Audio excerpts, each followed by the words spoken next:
अंग्रेजी अखबार Indian express की खबर के मुताबिक चीनी सेना ने गुरुवार की शाम को 10 भारतीय सैनिकों को लौटाया है, जिसमें 2 अफसर भी शामिल हैं। इससे पहले सोमवार को गलवान नदी घाटी में ही दोनों सेनाओं के बीच हिंसक झड़प हुई थी। दोनों सेनाओं के मेजर जनरल स्तर की बातचीत और लंबे नेगोशिएशन के बाद एलएसी पर सैनिकों को लौटाया गया। दोनों सेनाओं के मेजर जनरल के बीच मंगलवार से गुरुवार के बीच 3 बार बातचीत हो चुकी है। नियमों के मुताबिक ही इन सैनिकों की मेडिकल जांच हुई और शुरुआती डिब्रीफिंग दी गई।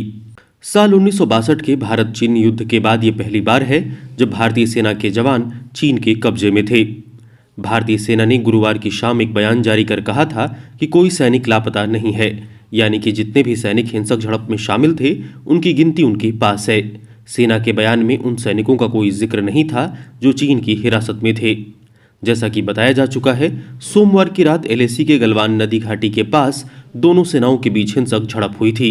इस झड़प में भारत के 20 जवान शहीद हुए थे, जबकि 76 जवान घायल हो गए थे। इसमें किसी की भी हालत अब गंभीर नहीं है। भारत और चीन की सेना 5 मई से आमने सामने है। 5 मई को भारत और चीन की सेना पैंगोंग त्सो में उलझ गए थे। गतिरोध शुरू होने के बाद भारतीय सेना ने फैसला किया कि पैंगोंग त्सो, गलवान घाटी, डेमचोक और दौलत बेग उर्ली के सभी विवादित क्षेत्रों से चीनी सेना को पीछे धकेलने के लिए सेना की ओर से कदम उठाए जाएंगे। इसके लिए दोनों देशों के बीच कई दौर की बातचीत भी हुई, जो बेनतीजा रही।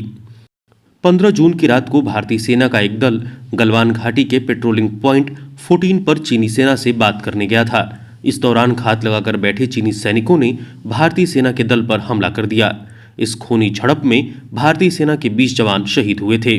भारत की मुख्य विपक्षी पार्टी कांग्रेस के नेता राहुल गांधी ने पूछा था कि किसके आदेश पर भारतीय सैनिक तनाव वाले इलाके में बिना हथियार के गए थे। इस पर भारत के विदेश मंत्री एस जयशंकर ने कहा, सीमा पर सैनिक हमेशा हथियार के साथ तैनात रहते हैं, खासकर चौकी छोड़ते वक्त।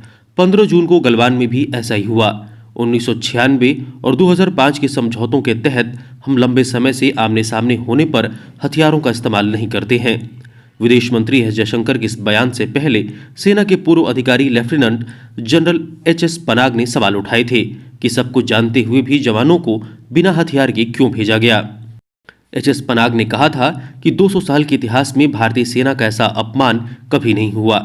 उन्होंने यह भी कहा था कि सेना के जवान ऊपर के आदेश के कारण ही बिना हथियार के गए थे और वहां उनकी हत्या कर दी गई। एच.एस. पनाग के इस वीडियो को ट्वीट करते हुए राहुल गांधी ने सवाल पूछा था। Lieutenant general HS. पनाग ने उस समझौते का ही हवाला देते हुए कहा था कि 1996 के समझौते का अनुच्छेद 6 यह समझौता सीमा प्रबंधन में प्रभावी है, न कि रणनीतिक सैन्य संकट की स्थिति में। अगर सुरक्षा बलों की जान खतरे में होगी तो वो अपने सभी तरह के हथियार का इस्तेमाल कर सकते हैं।